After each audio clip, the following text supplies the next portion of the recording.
안녕하세요. 저는 결혼한 지 4년 만에 이혼하게 된 30대 이혼녀입니다.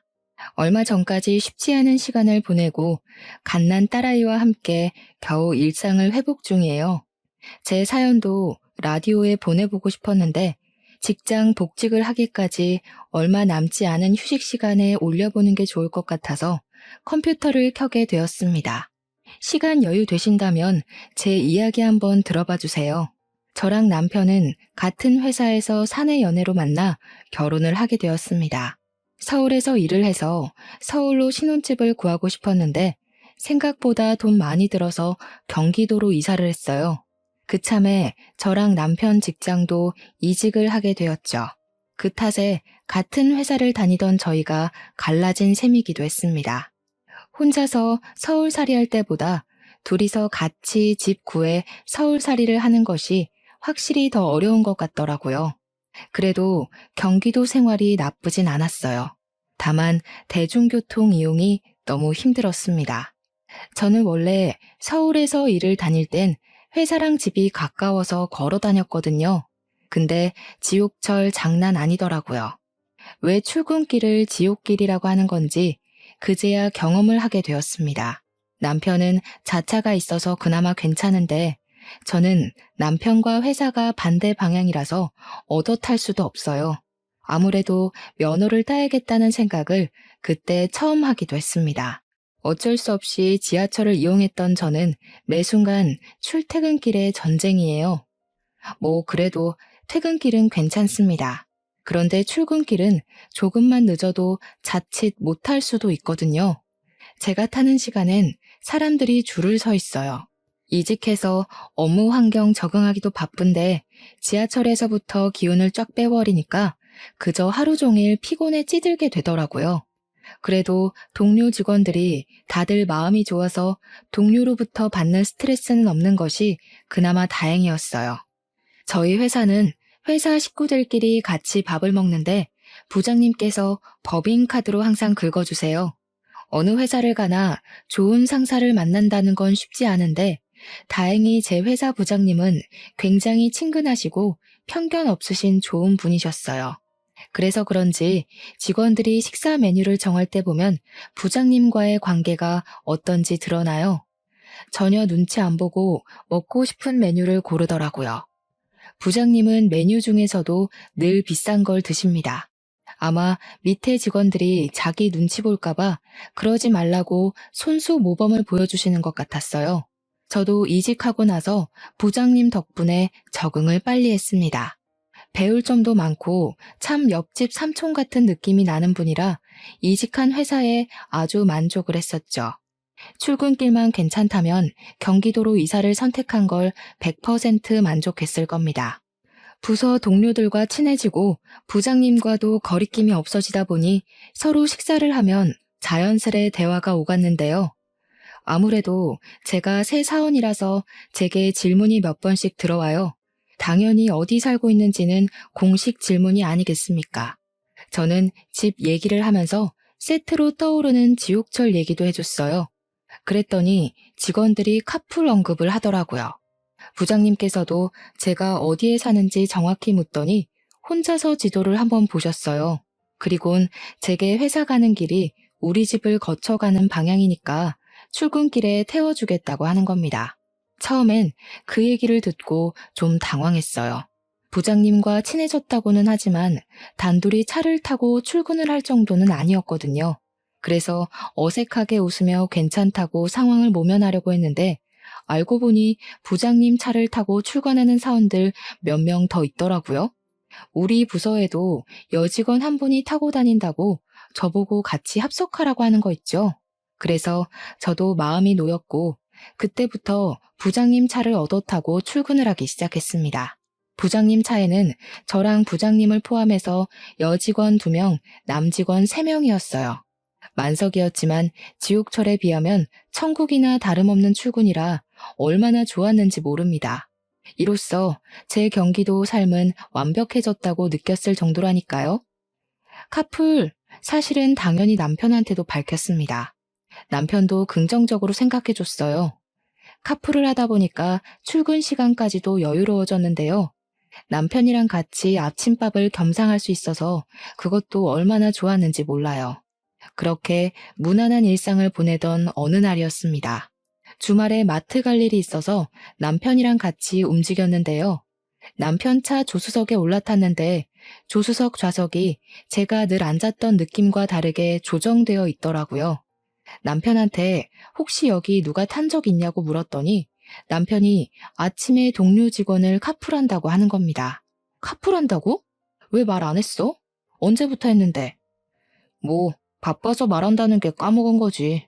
그 직원도 너처럼 지하철 때문에 골치 아프다길래 어차피 가는 길이라 내가 태워준다고 했어. 남편은 제 질문에 심드렁한 태도를 보이면서 자꾸 주제를 돌리려고 딴말을 시전했습니다. 그 모습이 너무 부자연스러워 보였어요. 그렇다고 제가 딱히 뭔 말을 더 할 게 없어서 그냥 그렇게 상황이 넘어가긴 했습니다.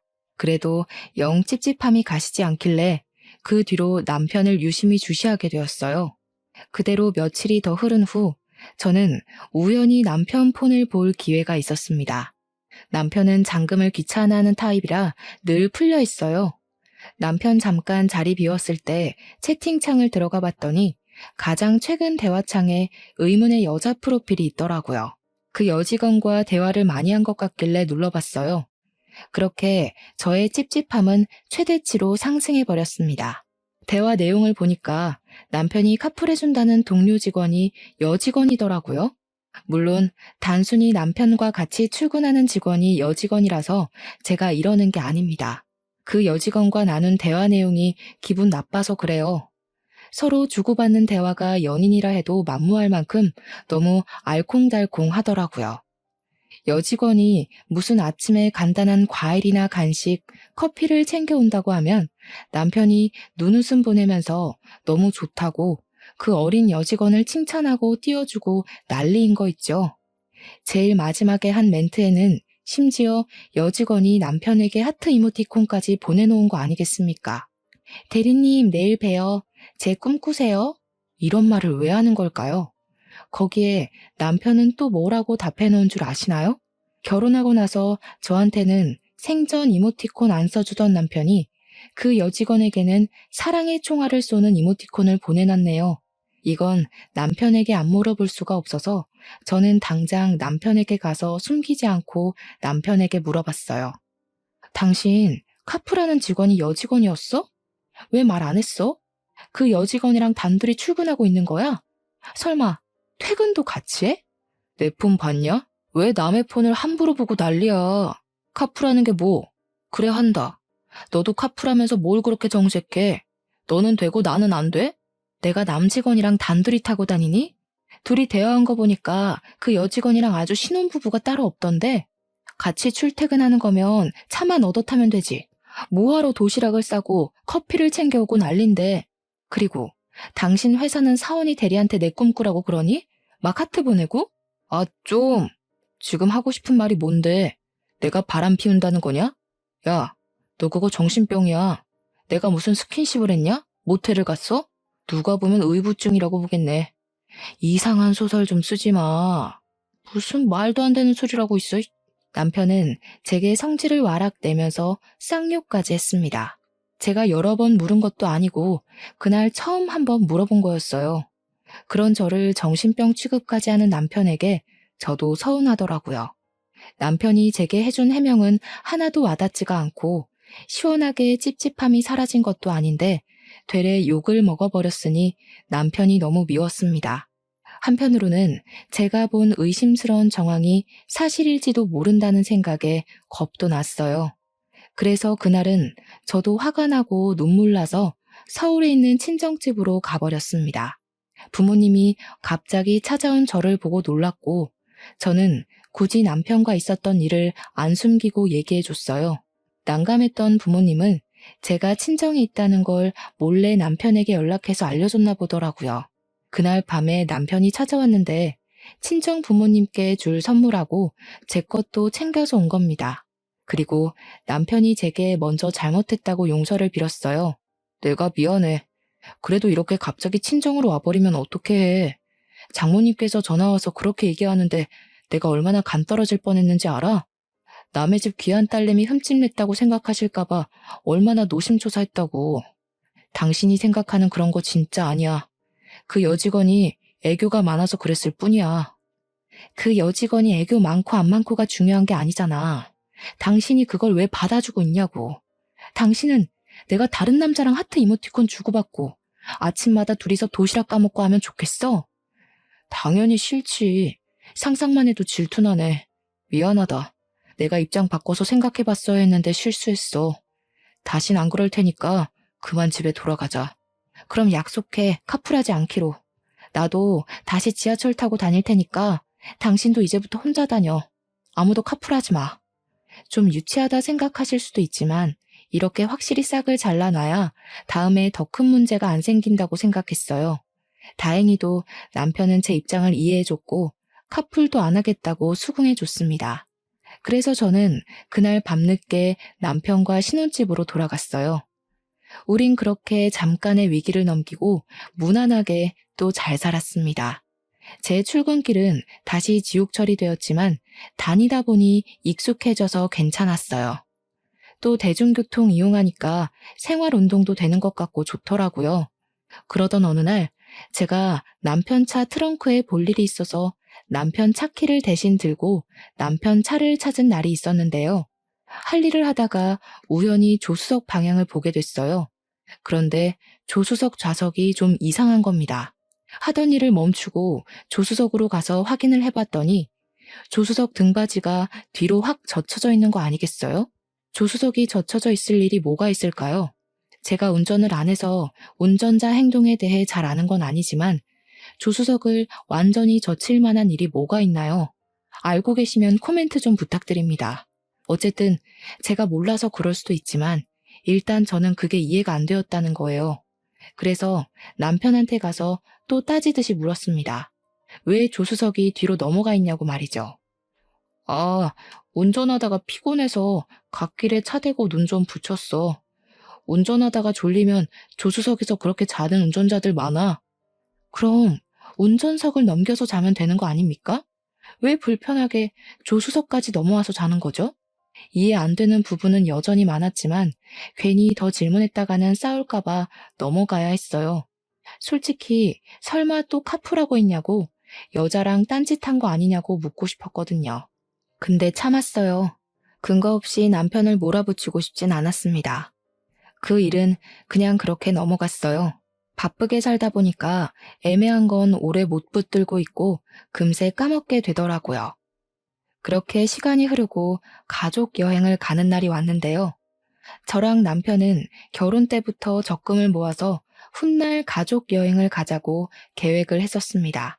벌써 적당 금액이 맞춰졌고 덕분에 가족 여행을 실현할 일정을 잡을 수 있었어요.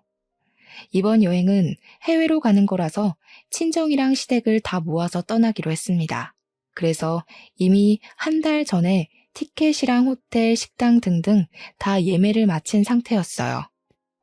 적금에서 남는 돈으로는 시댁이랑 친정에 캐리어 한 대씩 사드렸고 기분 내시라고 옷도 사드렸어요. 양가 부모님은 물론 저도 들떠서 오랜만에 쇼핑도 많이 했습니다.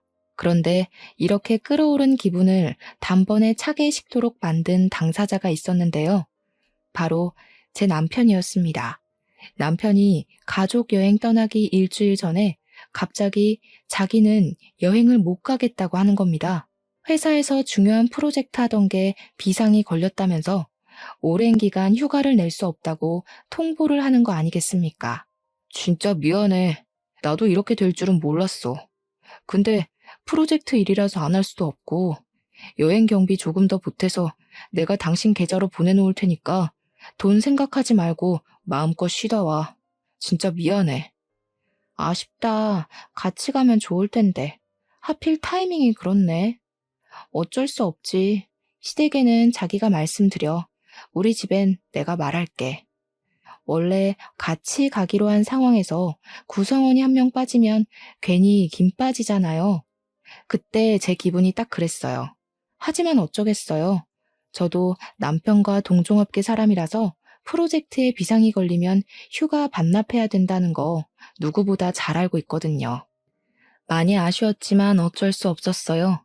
결국 남편 빼고 양가 부모님 모셔서 가까운 여행지로 떠났습니다. 고맙게도 남편이 공항까지는 데려다 주고 갔어요. 나중에 귀국하는 날에도 마중 오겠다고 약속해 주었어요. 남편의 배웅을 받을 때는 마치 영영 이별하는 것처럼 속상했는데 놀다 보니까 또 그런 건 금방 잊히더라고요. 그래도 한 번씩은 남편도 같이 왔으면 좋았을 텐데 하는 아쉬움이 불쑥불쑥 튀어나왔어요. 양가 부모님은 저더러 낙오된 놈 생각 말고 노는 데에 집중하라고 했지만 그래도 제가 남편의 배우자 아닙니까?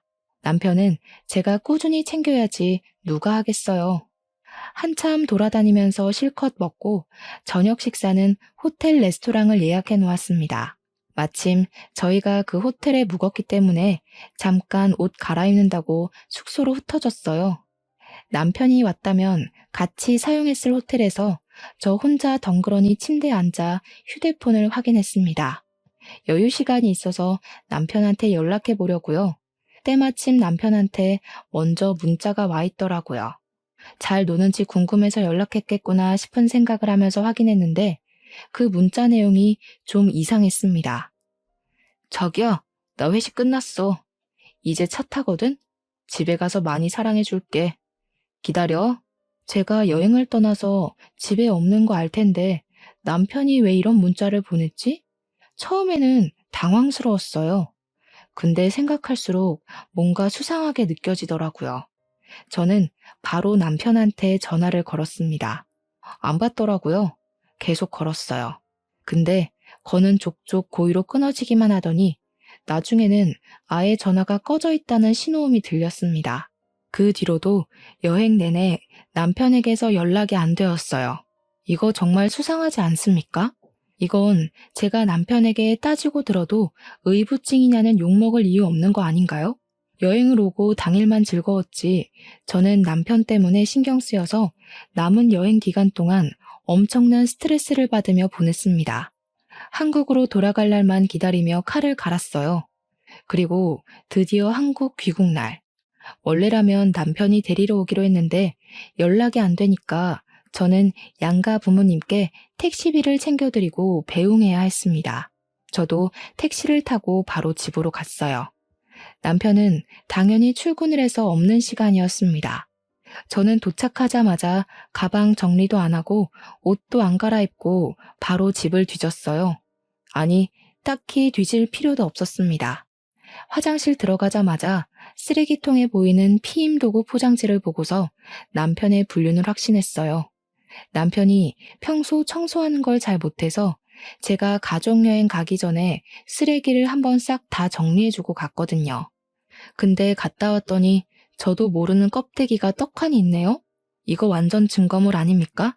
단단히 화난 저는 남편이 퇴근하는 시간까지 씻지도 않고 기다렸다가 마주했어요. 슬그머니 들어온 남편은 제가 무어라 한마디 하기도 전에 제 앞으로 다가오더니 다짜고짜 무릎을 꿇었습니다. 밑도 끝도 없이 미안하다고만 하길래 그런 식으로 상황을 무마하려는 것 같아서 제가 구체적으로 물었어요.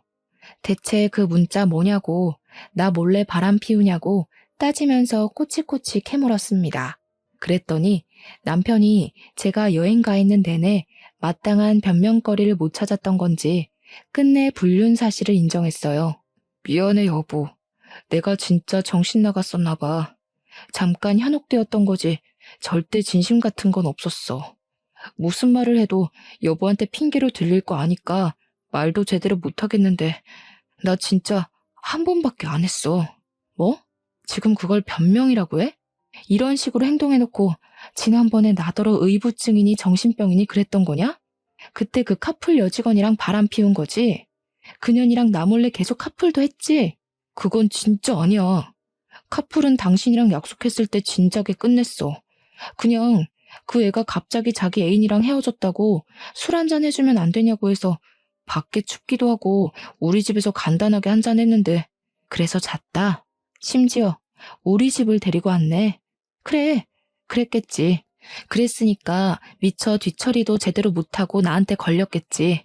나 더 이상 당신이랑 할 말 없어. 그냥 이혼하자. 더 말 안 하고 자리에서 일어나는 저를 남편이 급하게 붙잡았습니다. 처음에 한 번 봐줬으면 됐지 뭐가 예쁘다고 두 번씩이나 봐주겠나요?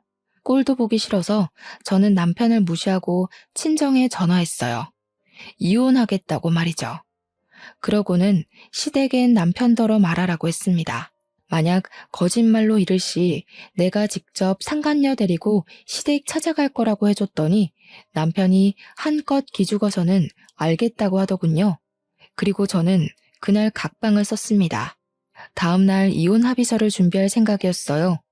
그렇게 다음날 아침이 되었고 남편 출근하고 아무도 없는 오후에 누가 찾아왔습니다. 마침 저는 여행 때문에 피곤해서 쉬려고 연차 하루를 더 내서 집에 있는 상황이었거든요. 그 시간에 올 사람은 남편 말고는 없는데 혹시 시댁에서 찾아온 건가 싶어서 인터폰을 확인했어요. 그런데 처음 보는 아가씨가 서 있더라고요. 누구냐고 물었더니 돌아오는 답변이 아주 기가 막혔습니다. 세상에나 제가 가족여행 가 있을 때 남편이 실수로 제게 보냈던 문자의 진짜 주인공이시더라고요. 남편의 상간녀란 말입니다. 꼴에 한 번 와봤다고 이 집을 또 찾아온 게 너무 웃긴 거 있죠? 낯짝 두껍게 제가 있는 시간을 알고 찾아온 것 같았어요. 무슨 소리를 하려고 왔나 궁금해서 문을 열어줬습니다. 일단은 제가 먼저 상간녀에게 통상명 없이 통보했어요. 이혼해 줄 테니까 남편 데리고 살라고 했죠. 그랬더니 갑자기 상간녀가 냅다 무릎을 꿇대요. 죄송해요, 사모님. 제가 죽을 죄를 지었어요. 그러니까 제발 이혼은 하지 말아주세요. 저희 그렇게 오래 만난 거 아니고 진지한 사이도 아니거든요. 진짜 잠깐 제정신 아니었던 거예요. 제가 다 정리할 테니까 제발 이혼하지 마세요. 제가 예상했던 시나리오가 아니라서 황당하기도 했고 기가 막히기도 해서 웃음이 터졌습니다. 불륜 저지를 땐 짜릿하고 좋았는데 막상 책임지려고 하니까 싫었나 보더라고요. 내가 왜 그래야 되죠? 이미 그쪽이 우리 가정 다 파탄냈어요. 실컷 불 질러놓고 다 타버린 쓰레기장에서 저더러 도망가지 말고 살라고요. 그건 피해자 두 번 죽이는 일이죠. 이왕 몸이 시키는 대로 저질렀으면 계속 몸이 시키는 대로만 움직여요. 쓸데없이 계산하려 하지 말고. 잘못했어요, 사모님. 다시는 대리님 앞에 나타나지 않을게요. 저 때문에 대리님이 흔들린 거니까 제가 알아서 떨어져 나가면 대리님도 다신 한눈 안 팔 거예요. 제발 부탁드려요. 너무 화가 났습니다. 상간녀가 뻔뻔한 표정만 지어도 바로 머리채를 잡아버리려고 했는데 이렇게 두 손 싹싹 빌면서 용서를 구하니까 진짜 돌아버리겠더라고요. 솔직히 이혼하지 말라는 상간녀 말에 안 흔들렸다면 거짓말입니다. 요즘은 이혼이 예전보다 쉽긴 해도 저는 제 인생의 결혼 실패 이력을 남기고 싶지 않았거든요. 무슨 욕을 하셔도 달게 받을게요. 근데 이혼만큼은 제발요. 대리님이 사모님 많이 좋아하고 계세요. 그런데 이혼하면 두 분 너무 속상하실 거잖아요. 제가 불청객 맞으니까 제가 알아서 빠져준다고요. 불청객이 사라져주겠다는데 굳이 이혼할 필요는 없지 않으세요? 지금 장난해요? 학교에서 반성문 쓰는 겁니까? 실컷 불륜행각 다 저질러서 잘 사는 가정 어지럽혀 놓고 어쩜 뻔뻔하게 이혼을 하지 말라고 해요? 그쪽이 뭔데 내 선택에 이래라 저래라 간섭하는 거냐고요. 상간녀는 자기 때문에 이혼만은 말아달라 사정하고 겨우 떠났습니다. 그 뒤로 저 진짜 많이 고민했어요. 뒤도 안 돌아보고 이혼을 하려고 했는데 남편과 상간녀가 서로 나서서 용서하고 이혼을 말리는 꼴이니 안 그래도 머릿속 복잡해 죽겠고 어떤 방향으로든 결론을 내고 싶었습니다. 그러나 하필 그 시기에 뜻밖의 소식이 찾아왔어요. 황당하게도 제가 임신을 해버린 겁니다. 임신한 걸 한 달 좀 넘어서 알게 됐는데 아무래도 가족여행 가기 전에 만들어진 아이 같았어요. 임신 때문에 더 이혼이 고민되었습니다.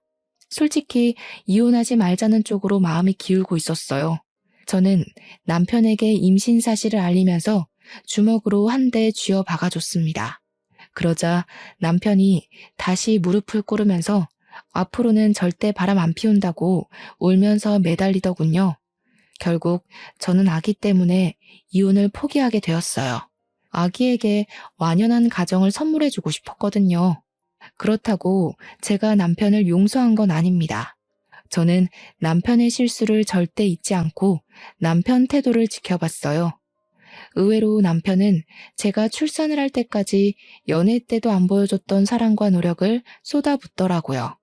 퇴근하면 바로 집에 오는 것은 기본이었고, 제가 먹고 싶다는 게 있으면 새벽 늦게라도 동네를 다 돌아서 갖다 바쳐줬어요. 매일 밤 자기 전에 마사지도 해줬고, 틀살 크림은 저보다 더 꼼꼼하게 챙겨서 발라주었습니다. 남편은 정말 지극정성이었어요. 10번 찍어 안 넘어가는 나무 없듯이 저도 남편의 한결같은 헌신에 끝내 마음이 풀리고 말았습니다. 저는 그렇게 남편에게 공주 대접을 받으면서 무사히 순산을 했어요. 아주 예쁜 딸을 낳았습니다. 남편이 딸을 안으면서 세상을 다 가진 얼굴을 만들었을 때 그 순간 저는 남편과의 관계에서 더 없는 행복을 느꼈어요. 남편이 건네는 손을 맞잡으면서 우리 더 열심히 살자고, 우리 딸같이 잘 키워보자고 서로 다짐하고 약속했습니다. 가족 하나 더 생겼을 뿐인데 집안 분위기가 많이 바뀌었어요. 조금 더 가족이란 울타리가 단단해진 느낌이었달까? 어쨌든 하루하루가 바쁘면서도 행복했습니다. 이렇게만 행복할 수 있게 해달라고 틈만 나면 속으로 빌기도 했네요. 하지만 또 너무 행복하면 불행이 찾아온다는 말이 있잖아요. 그게 괜히 나온 말이 아닐 거란 말이죠. 그래서 한편으로는 왠지 모를 불안을 느끼기도 했습니다. 아니나 다를까 끝내 제게는 더 이상 참지 못할 불운이 또 닥치고 말았는데요. 어느 날 남편이 새벽에 자다가 갑자기 벌떡 일어나더니 허겁지겁 옷을 입기 시작하더라고요. 덩달아 놀란 저도 몸을 일으키며 왜 그러냐고 물었는데 남편 하는 말이 부장님 아내가 상을 당했다고 하는 겁니다. 그 말에 저도 당황해서 얼른 남편의 검은 옷 찾아주고 양말까지 챙겨주었어요. 세수도 못하고 나가는 남편을 위해서 대충 물티슈로 눈곱만 정리해준 뒤 배웅을 했습니다. 오늘 아침까지 못 들어올 것 같으니까 나 신경 쓰지 말고 자. 우리 딸한테 무슨 문제 있으면 바로 연락하고.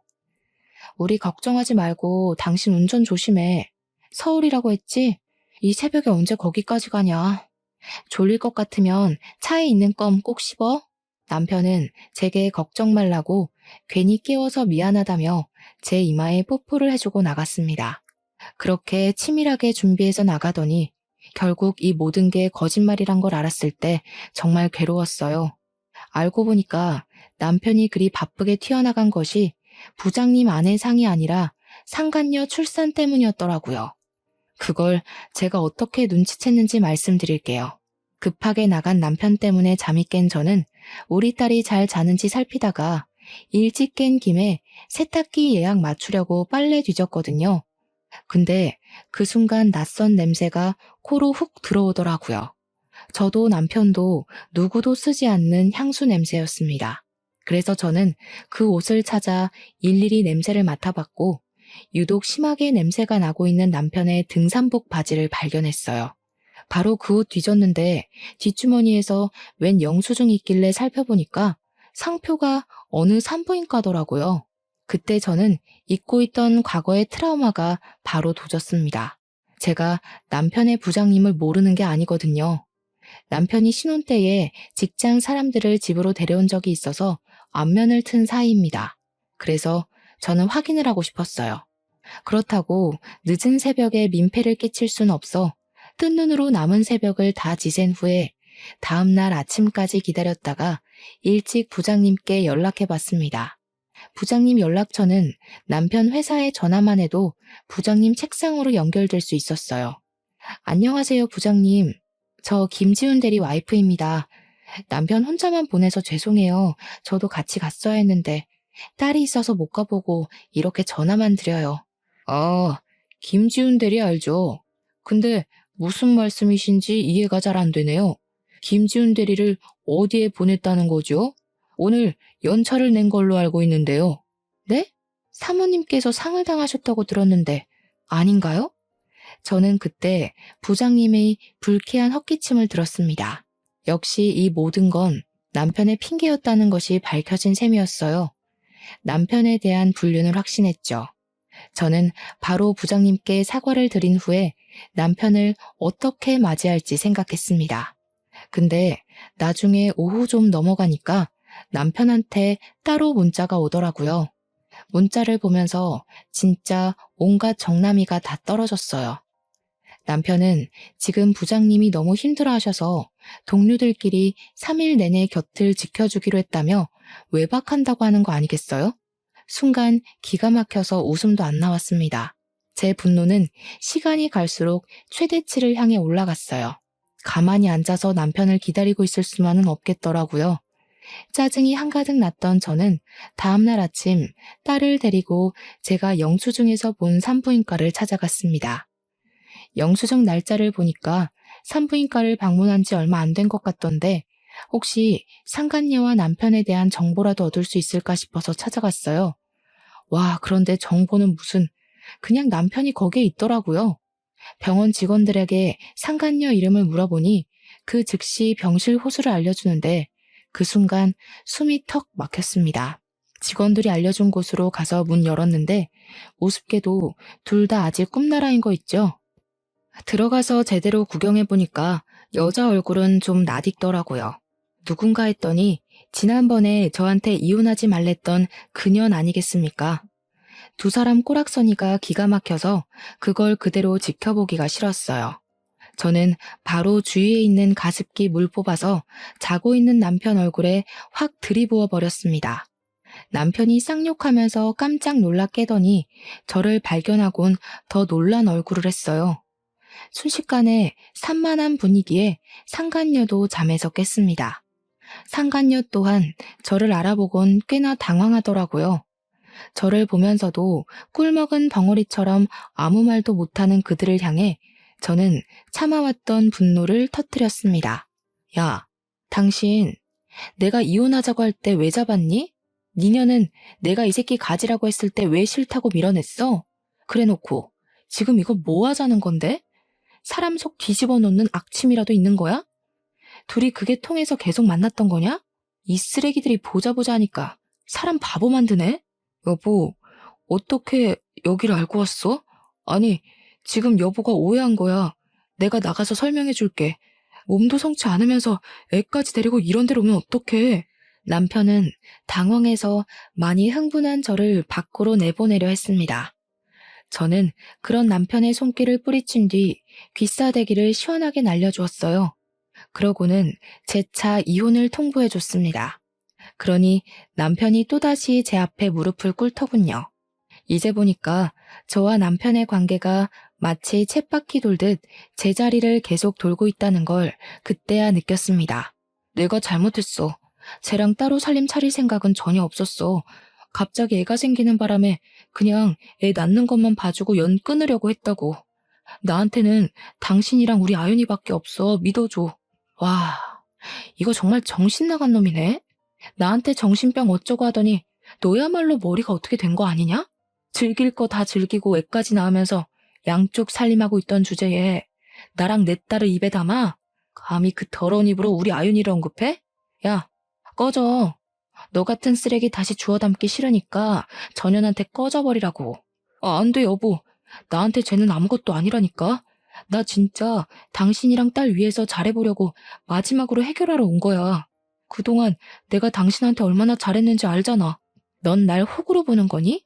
우리 아윤이 태어난 지 아직 100일도 안 됐거든? 근데 저 여자 이제 출산했잖아. 저 여자가 네 애를 임신했다는 게 뭔 소리겠어? 네가 나한테 잘하는 척 연기하면서 전현이랑 붙어먹고 있었단 소리 아니야. 남편이 개소리 시전하는 게 어처구니 없어서 소리를 빽 질러버렸습니다. 우리 딸이 놀라서 울길래 모자를 살짝 눌러서 귀를 막아주었어요. 그 와중에 남편은 빼도 박도 못하게 걸렸다고 생각을 했는지 금세 사색이 되어서는 이제 변명도 안 하고 잘못했다고 용서만 구하더군요.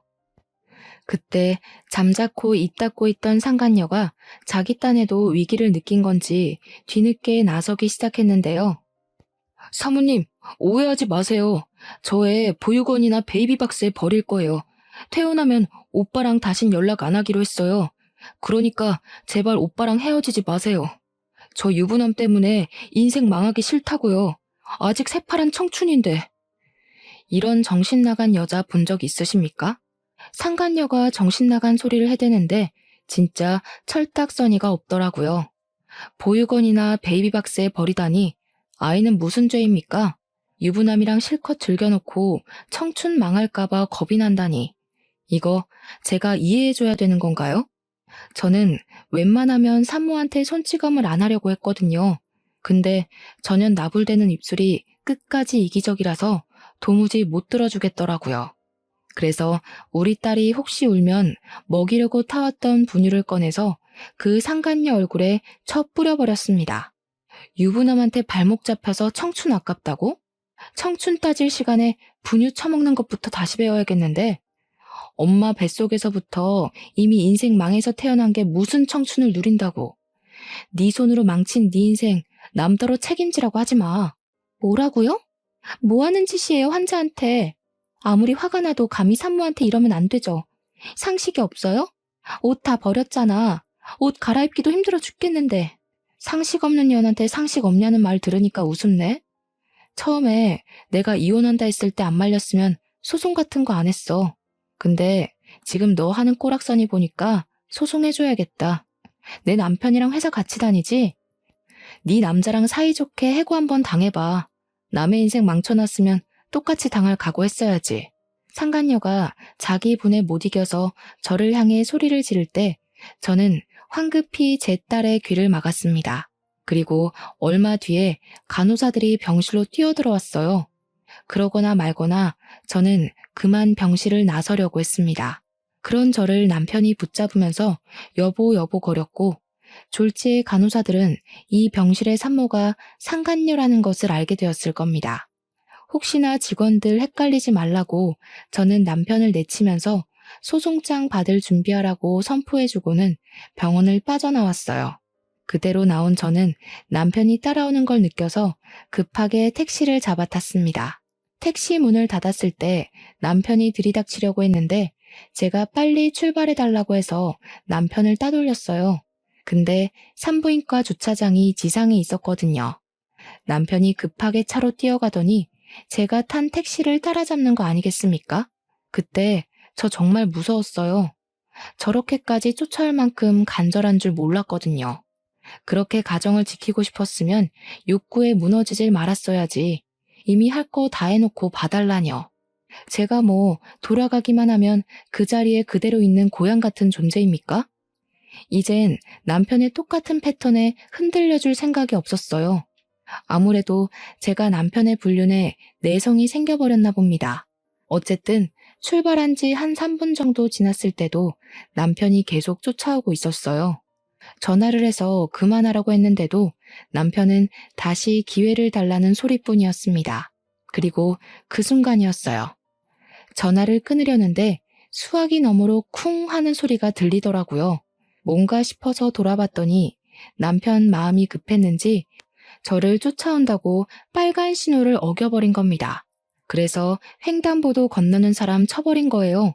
그걸 보고 너무 놀랐는데 이 정신 나간 놈이 사람들 다 보는 상황인데도 저를 붙잡으려고 뺑소니 하는 거 아니겠습니까? 결국 저는 기사님한테 급하게 말씀드려서 택시를 세웠습니다. 택시에서 내렸더니 사람들이 남편 차를 우르르 쫓아와 남편을 붙잡는 상황이 발생했어요. 남편은 저를 따라 차를 세웠고 차에서 내리는 순간 사람들에게 붙잡혀버렸죠. 사람들은 남편을 잡아 끌면서 경찰에 신고를 했습니다. 사람을 쳐놓고 어딜 도망가냐고 쓰레기 취급을 당했어요. 그 와중에도 남편이 제게 얘기 좀 하자고 소리를 지르길래 저는 오히려 사람들한테 도움을 청했을 뿐입니다. 저놈이 저랑 우리 딸을 위협한다고 말이죠. 그랬더니 사람들은 남편이 더더욱 제 곁에 못 오도록 막아주었어요. 그 사이 112는 금방 나타나 남편을 바로 체포했습니다. 남편은 바로 연행되어 갔고 저는 남편 차에 치인 피해자가 걱정이 돼서 사고 횡단보도로 뛰어갔어요. 어느새 119까지 와서 피해자를 실었습니다. 그리고 저는 그 피해자가 저 때문에 사고를 당하게 된 것 같아서 끝까지 지켜봐주고 싶었어요. 보호자가 오기 전까지 구급차를 타고 함께 따라갔고 수술실 앞도 지키고 있었습니다. 피해자 가족들이 오시고 난 후에 집으로 돌아올 수 있었어요. 남편을 소송하는 과정에서 알았는데 그 피해자분이 안타깝게도 크게 사고를 당해서 뇌사 상태가 되었다고 하더라고요.